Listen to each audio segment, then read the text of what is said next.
So I have a few concepts I want to talk about. Most of them come from a book written by this guy, Stephen Johnson. He wrote a book a couple of years ago or so, or maybe last year, called Where Good Ideas Come From. And I have a few concepts, but I'm going to go through video that explains some of the things that he is talking about. So let's watch this. For the past 5 years, I've been investigating this question of where good ideas come from. It's the kind of problem I think all of us are intrinsically interested in. We want to be more creative, we want to come up with better ideas, we want our organizations to be more innovative. I've looked at this problem from an environmental perspective. What are the spaces that have historically led to unusual rates of creativity and innovation? And what I've found in all of these systems, there are these recurring patterns that you see again and again that are crucial to creating environments that are unusually innovative. One pattern I call the slow hunch, that breakthrough ideas almost never come in a moment of great insight, in a sudden stroke of inspiration. Most important ideas take a long time to evolve, and they spend a long time dormant in the background. It isn't until the idea has had 2 or 3 years, sometimes 10 or 20 years to mature, that it suddenly becomes accessible to you and useful to you in a certain way. And this is partially because good ideas normally come from the collision between smaller hunches, so that they form something bigger than themselves. So you see a lot in the history of innovation, cases of someone who has half of an idea. There's a great story about the invention of the World Wide Web and Tim Berners-Lee. This is a project that Berners-Lee worked on for 10 years. But when he started, he didn't have a full vision for this new medium he was going to invent. He started working on one project as a side project to help him organize his own data. He scrapped that after a couple years, and he started working on another thing. And only after about 10 years did the full vision of the World Wide Web come into being. That is, more often than not, how ideas happen. They need time to incubate, and they spend a lot of time in this partial hunch form. The other thing that's important when you think about ideas this way is that when ideas take form in this hunch state, they need to collide with other hunches. Oftentimes, the thing that turns a hunch into a real breakthrough is another hunch that's lurking in somebody else's mind. And you have to figure out a way to create systems that allow those hunches to come together and turn into something bigger than the sum of their parts. That's why, for instance, the coffee house in the age of the Enlightenment, or the Parisian salons of modernism, were such engines of creativity, because they created a space where ideas could mingle and swap and create new forms. When you look at the problem of innovation from this perspective, it sheds a lot of important light on the debate we've been having recently about what the internet is doing to our brains. Are we getting overwhelmed with an always connected, multitasking lifestyle? And is that going to lead to less sophisticated thoughts as we move away from the slower, deeper, contemplative state of reading, for instance? Obviously, I'm a big fan of reading. But I think it's important to remember that the great driver of scientific innovation and technological innovation has been the historic increase in connectivity, in our ability to reach out and exchange ideas with other people, and to borrow other people's hunches and combine them with our hunches and turn them into something new. That really has, I think, been, more than anything else, the primary engine of creativity and innovation over the last 600 or 700 years. And so yes, it's true we're more distracted. But what has happened that is really miraculous and marvelous over the last 15 years is that we have so many new ways to connect and so many new ways to reach out and find other people who have that missing piece that will complete the idea we're working on, or to stumble serendipitously across some amazing new piece of information that we can use to build and improve our own ideas. That's the real lesson of where good ideas come from, that chance favors the connected mind. Chance favors the connected mind. Where ideas come to have sex, there's innovation. Ideas built upon ideas. This is the thing. So every generation of technology breeds new generations of technology. So it becomes an input to the next generation. And remember the Kevin Kelly definition of technology? It's sort of like a web of technology where you have these layers upon layers upon layers of technology. In fact, we are moving to more and more complex things. Which is a good thing, or it could be a bad thing, but think about this. Let's say if you want to make a toaster. How would you do that? You want to make a toaster from scratch. Could you do this? I mean, you have nothing.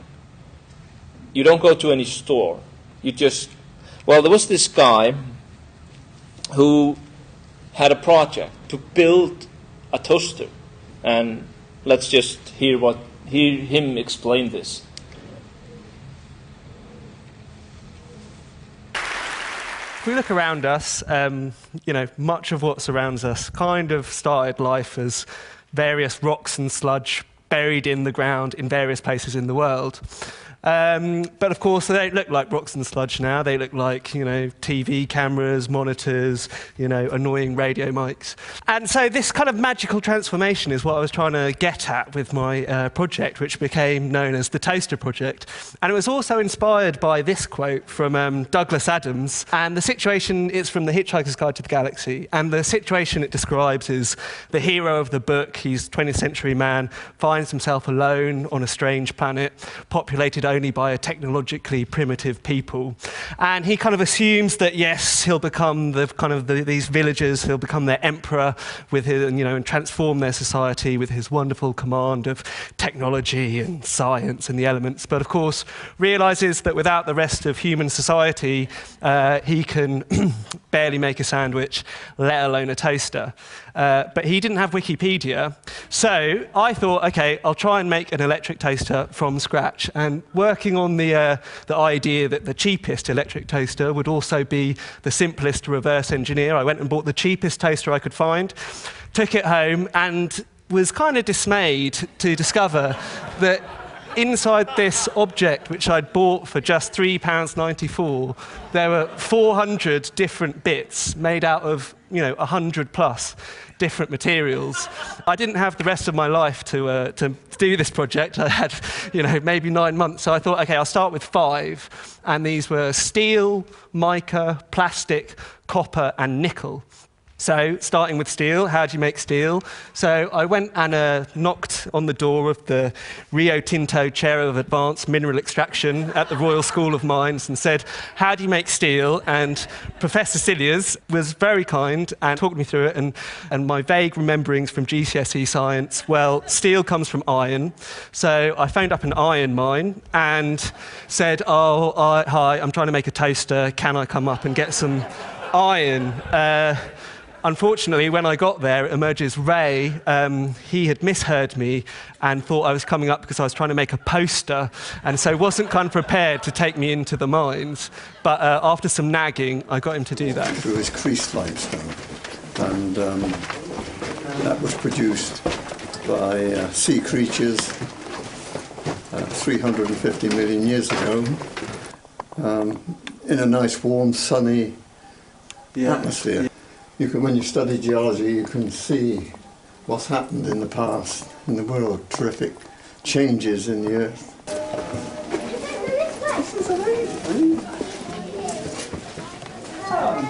As you can see, they had the Christmas decorations up.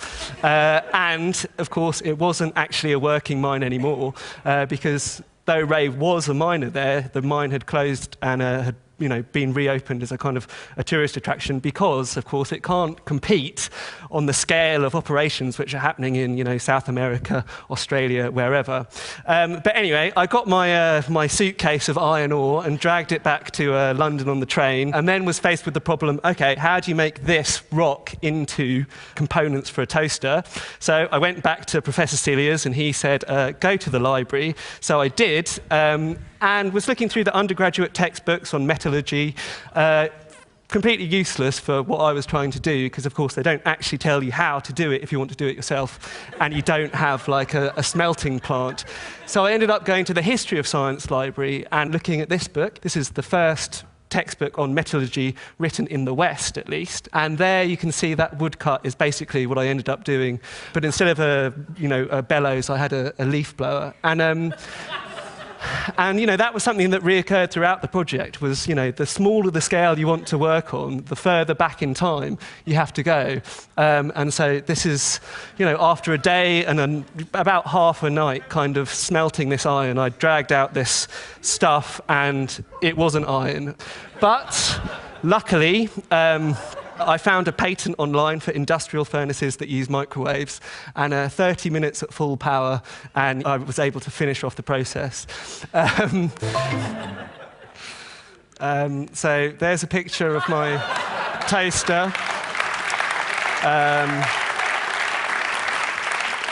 That's it without the case on, and there it is on the shelves. Thanks. So it's very difficult to make these things. You can't, like this project showed. It worked for like 5 seconds. It toasted something and then melted down. So he mentioned that he would really have to go back in time, sort of when the invention was invented, to find text to read upon, to build it. So this is the web of technologies that we're talking about.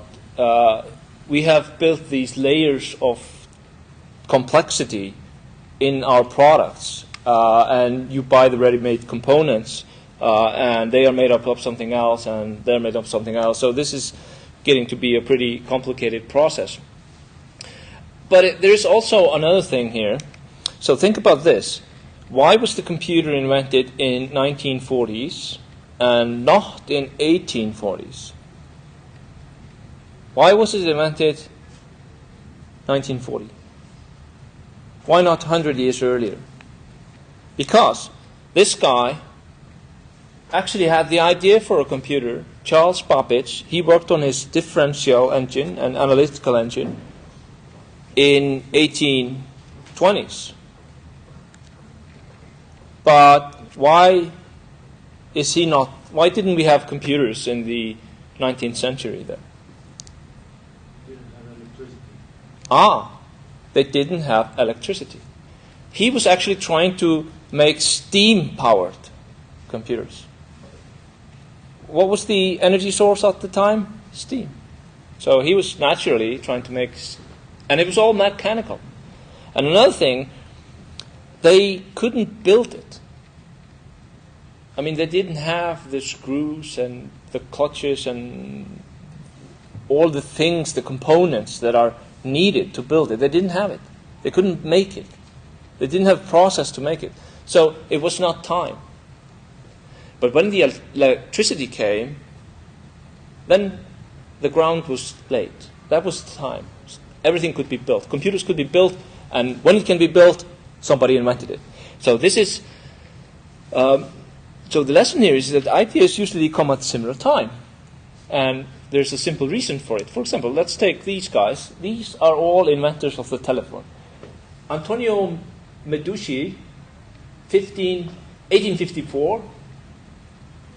Johann Reis, 1860. Bell, 1876. Gray, 1876, and a couple of more, all around the same time. Now, why is that? Because everything was ready for the invention. You had electricity, you had enough knowledge to build it. And this is what we mean by the adjacent possible. So when it is, everything has been set. Remember, ideas come from ideas. So when you have electricity, you have wires, you have wireless transmission, you have all of these things, somebody will invent the telephone, and indeed 6 people did, probably more.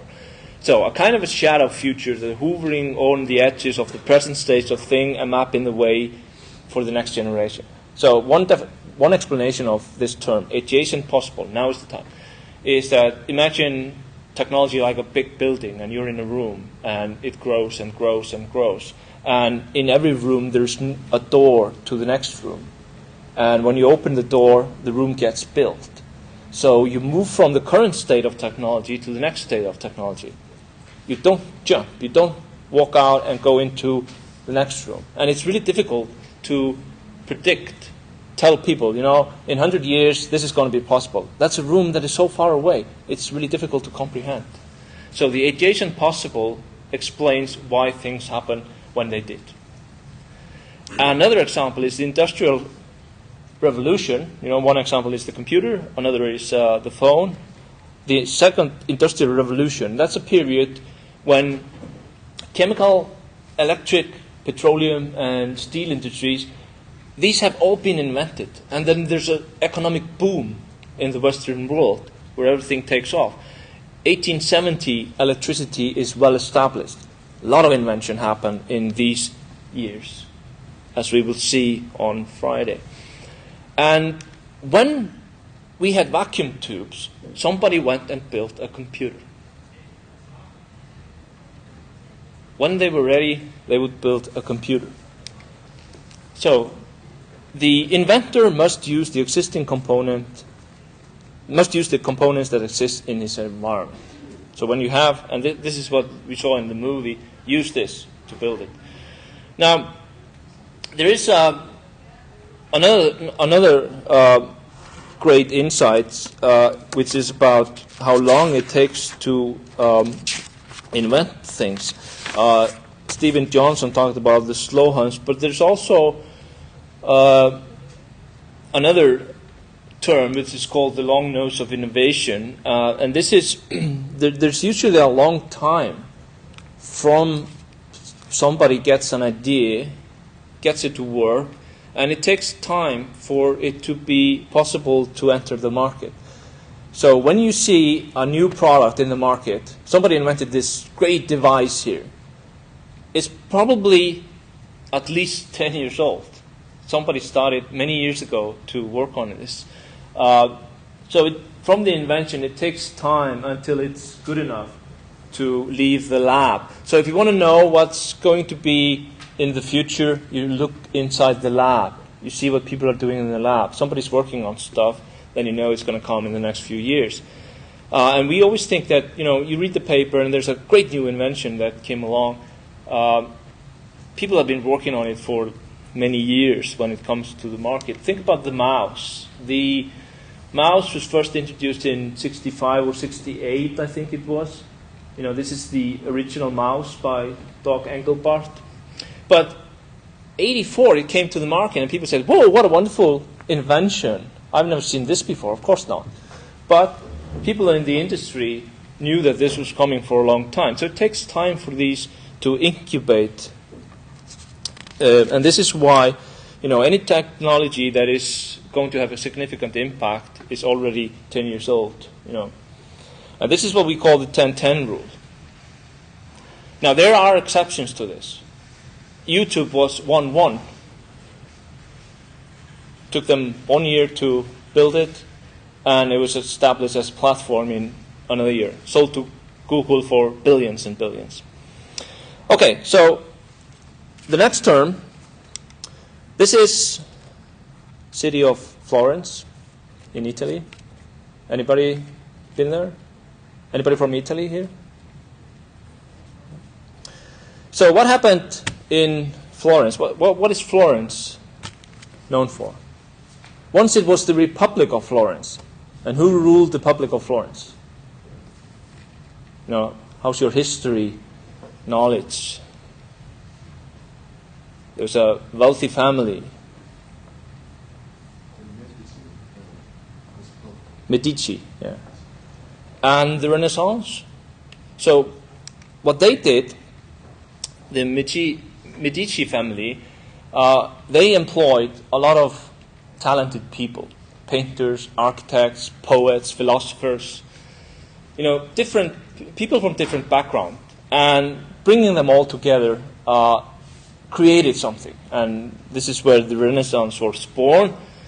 And a lot of things were happening in Europe from the 14th until the 17th century in many ways. So there's a people call this the Medici effect, where you bring different kinds of people together. Another example, which Stephen Johnson talked about, is the coffee house. So when the coffee house came to England in 1650, people started drinking coffee, which was, of course, very good because What they had been drinking prior to that was alcohol. Gin was very popular. People were drunk all the time. And now they had coffee. And but the important thing is people would meet, they would talk, they would share ideas, they would tell stories. And when people from different backgrounds come together, this is why cities that are port cities, where different people from different backgrounds come, that's where innovation happens. And this is what we call the liquid network. A good idea is like a network. Innovation happens with collaboration. So, here's Stephen Johnson explaining this. And a few years ago, a wonderful researcher named Kevin Dunbar decided to go around and basically do the Big Brother approach to figuring out where good ideas come from.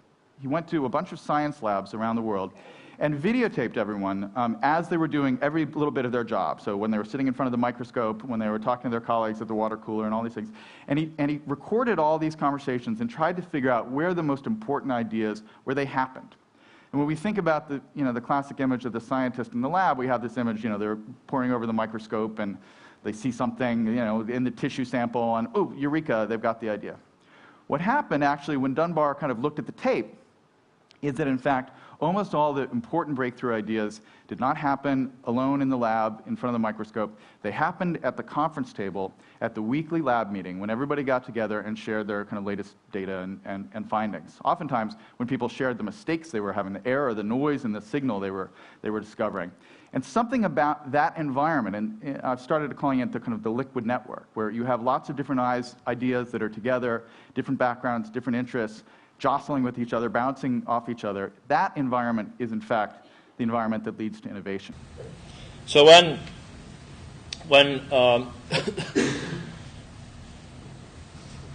people get together, share ideas, things happen. And there is these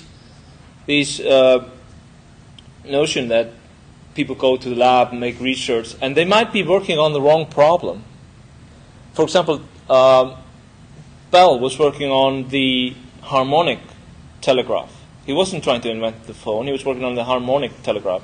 And then sharing his idea, people would say, hey, why do you want to do this? Everybody's looking at telegraph. Why don't you do sound? And so he went to that. And often mistakes. I'm trying to do this, but I always get this error. And then people say, hey, this is what I'm trying to do. This is just what I wanted. So the liquid network. And if you look through history, the invention of the city is probably one of the most important, where people get together in towns and you see the number of invention, boom, goes up. People share ideas. And this is why if you have a good idea, it's probably very good to share it with somebody to get feedback. So the liquid network is innovation happens when ideas are collaborated on, shared, and maybe they happen by accident. So who's this guy? Newton, Isaac Newton. Great mathematician. He came with a theory of gravity. Do you know the story about the theory of gravity? How he came to this theory? He was sitting under a tree, and then what happened? How's the story? Yeah, an apple fell.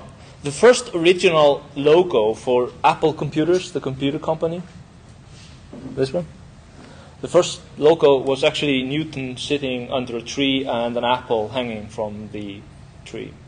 So the story goes that he was walking in the garden and an apple fell, and he had an idea. I know gravity now. But this is a good story. And good stories are, we want good stories. But there are a lot of people that doubt this. He probably thought about it for a long time. This was one event. So, and there are other examples when people come with ideas. They have been thinking about them for a long time. And this is what Stephen Johnson talks about as the slow hunch. A lot of ideas, they just linger on. They're working on it, but it's the story is nice. You want to tell stories. And there was one story about the modem, for using the when you connected to the internet in the early days, you would use a modem, which was just using the phone network. And then the inventor of that, he told the story that he was on a red light driving his car, and poof, he had this epiphany, and I know how modems should work. And he went back to work and sketched it out. So we like these stories, but usually people are working on them for a long time. So here's Stephen Johnson explaining this. Is in fact the environment that leads to innovation. The other problem that people have is they like to condense their stories of innovation down to kind of shorter time frames. So they want to tell the story of the Eureka moment. They want to say, there I was standing there and I had it all suddenly clear in my head. But in fact, if you go back and look at the historical record, it turns out that a lot of important ideas have very long incubation periods. I call this the slow hunch. We've heard a lot recently about kind of hunch and instinct and kind of blink-like sudden moments of clarity.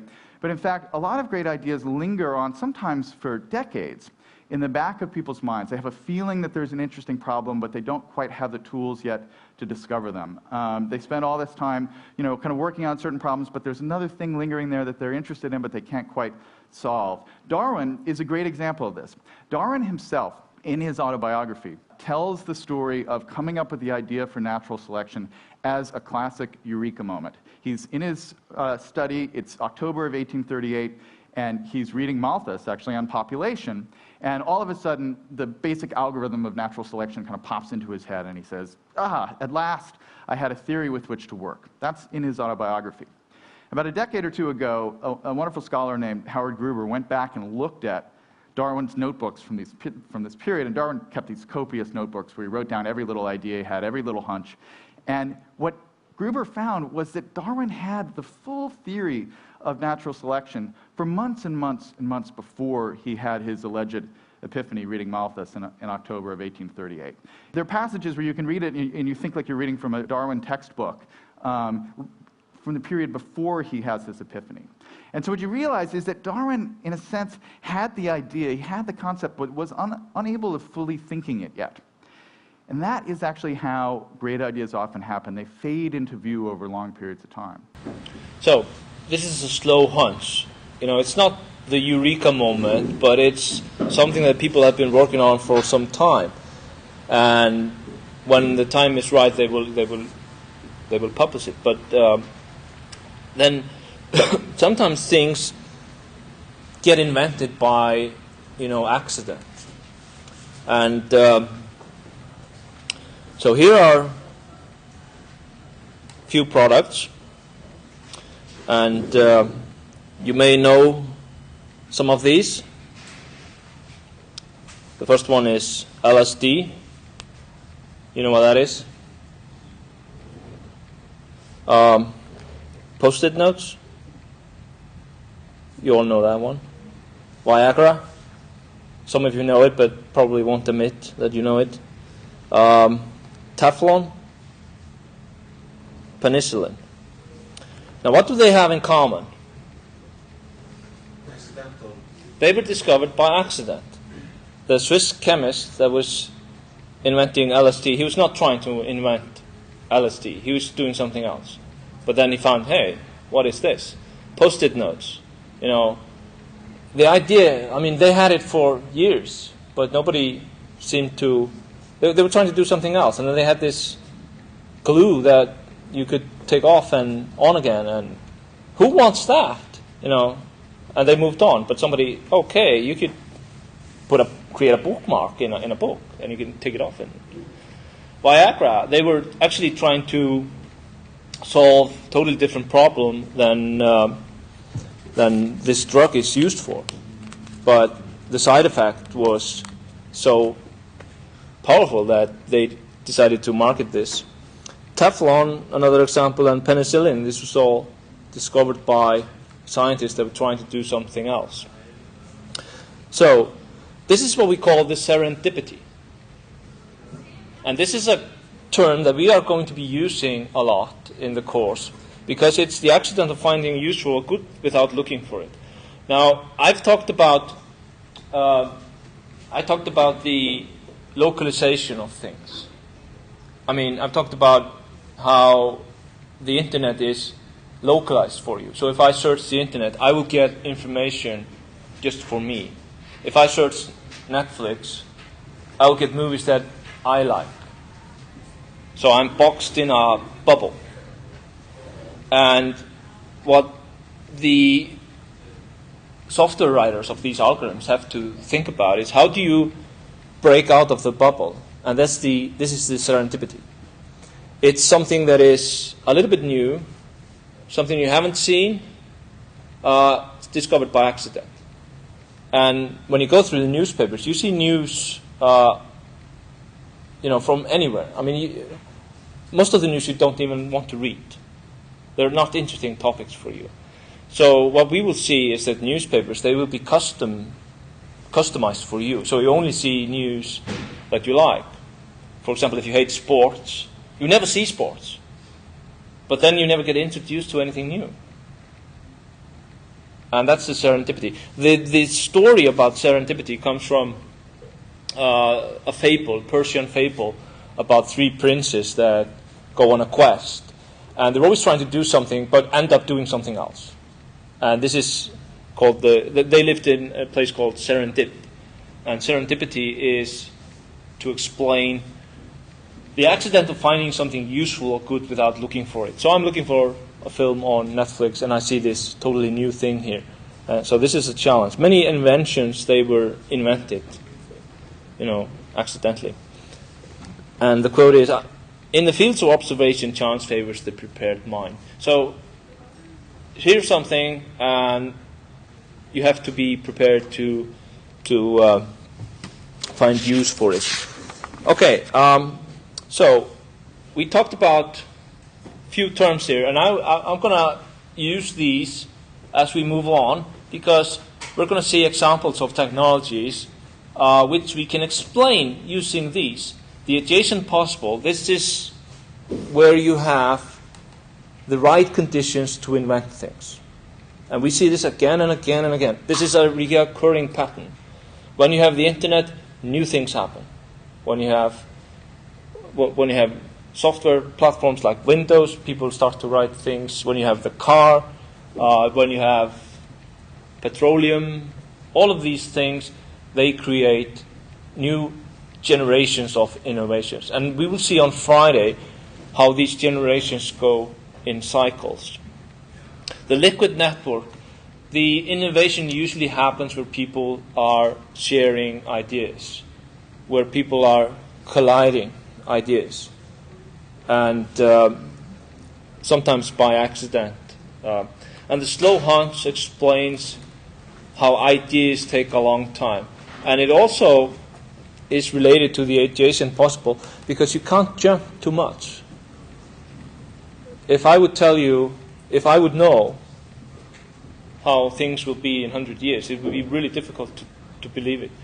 Now, remember the story that I was talking about last time, when if you had a time machine, you go back in time and you talk to this guy from 1900 and you explain to him all of these inventions we have, they wouldn't believe you, because they are disconnected with the adjacent possible.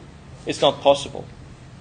And this is something that really is also limiting research. For example, Henry Ford was once quoted saying, if I had listened to my customers, they would tell me that they needed a faster horse, because their mindset is, I use the horse. They're not escaping into the next room. And then the 10-10 rule, technology that is coming to the market has probably been in the lab for a long time. And then the last one, serendipity. And we're going to be using these concepts throughout the course.